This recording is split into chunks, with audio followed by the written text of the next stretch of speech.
In New York Harbor stands a mighty woman with a torch, beckoning the huddled masses yearning to breathe free, and the wretched refuse from tempest-tossed shores to her as she lifts her lamp beside the golden door. And they were, by all accounts, just that, a family fleeing a tyrannical government, a family seeking political asylum, the very people to whom that mighty woman holds out her welcoming torch. Hello and welcome to Justice. I'm Judge Jeanine Pirro. Thanks for being with us tonight. This week, as America wakens from the nightmare visited upon Boston, as many painfully start the long road to recovery, we begin to comprehend the enormity of the violence that was visited upon us. The Tsarnaev family, a father, a mother, two sons, were granted political asylum in 2002. We opened our arms to them, showered them with food and money and housing and education and all the freedoms of American citizens. And look at how they repaid.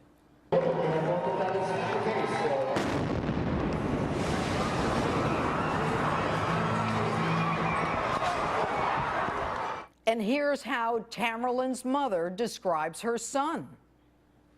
But all around, he was really nice and very, he never rejected anyone American just because they are Americans.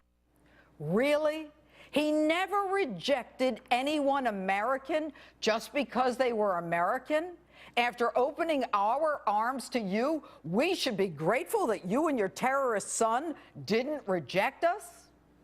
And listen to what this loving mother says of her 19-year-old son clinging to life. My oldest one is killed, so I don't care. I don't care if my youngest one is going to be killed today. So I want the world to hear this. And I don't care if I am going to get killed too. Okay? And I will say Allahu Akbar. Does that sound like a mother already devastated by the death of one son? Or a woman on her own radical jihad, willing to sacrifice yet another son in honor of their God? And get this one. Why didn't send him to the, Guantanamo or whatever? Why did they kill him? Why didn't they send him to Guantanamo? So now you knew he was a Muslim jihadist? That you raised a Muslim jihadist? If he's innocent, why would he even need to go to Guantanamo? And get this one. Why did I even go there? Why? I thought America is gonna protect us, our kids. It's gonna be safe for any reason, but it happened opposite. My kids America took my kids away from me. Really? America took your sons from you?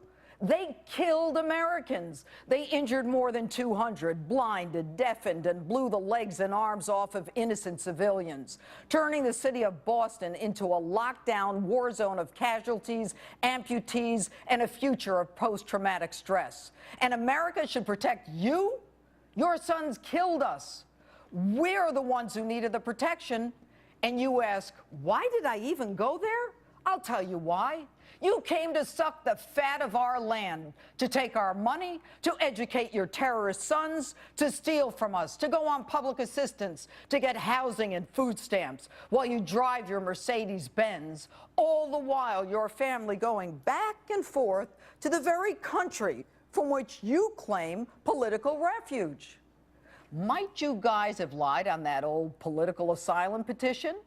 Maybe we should add a charge of perjury to your list. After all, you're a thief, you're charged with theft, you're put on a terrorist watch list, your son is charged with beating his girlfriends, your other son is a pothead, and neither of them working or employed, traveling back and forth.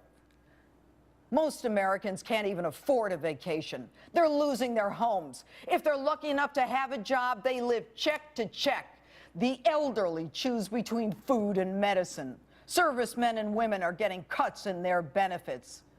And then, when hardworking Americans want to know how you guys can afford this, the governor of Massachusetts refuses to reveal what kind of taxpayer assistance your son Tamerlane got on the grounds of privacy.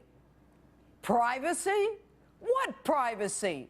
Governor, you take our money and you give it to this dirtbag, and you want to protect his privacy? You want to protect his rights? He's dead.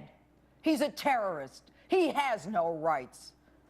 But then again, it's okay to invade my privacy and publish my name and where I live on an interactive map because I'm a lawful gun owner.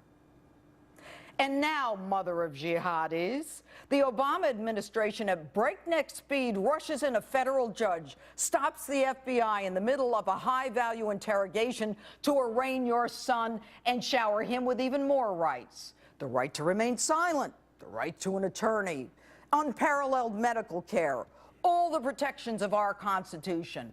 Why? Because the president and his buddy, Eric Holder, want the world to think better of us. They want the world to see American justice at its best. Really? They hate us. They chant death to America. They burn us in effigy. We give them billions and F-16s and armored tanks as they laugh their way to the bank and the airfield. And when they kill us, we don't even send in reinforcements like the 4 fighting in Benghazi. And we want them to like us? Honestly, I don't much care about what the world thinks of us or our criminal justice system. They come here to kill us, and we worry about what they think of us. I don't want to show the rest of the world how our system works. I honestly don't give a damn. And okay, mother of jihadis, they say you're planning on coming here. But hope springs eternal, and maybe the system will work, and that watch list you're on will stop you.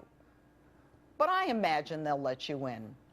And if they do, I can only pray that they'll activate that outstanding bench warrant against you for larceny.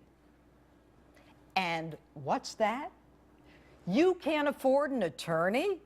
Too damn bad.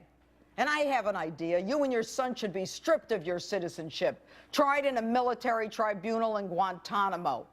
Lady, you shouldn't be allowed here. We don't want you here. We should not be required to breathe the same air as you. We should not be required to suffer the indignity of your presence.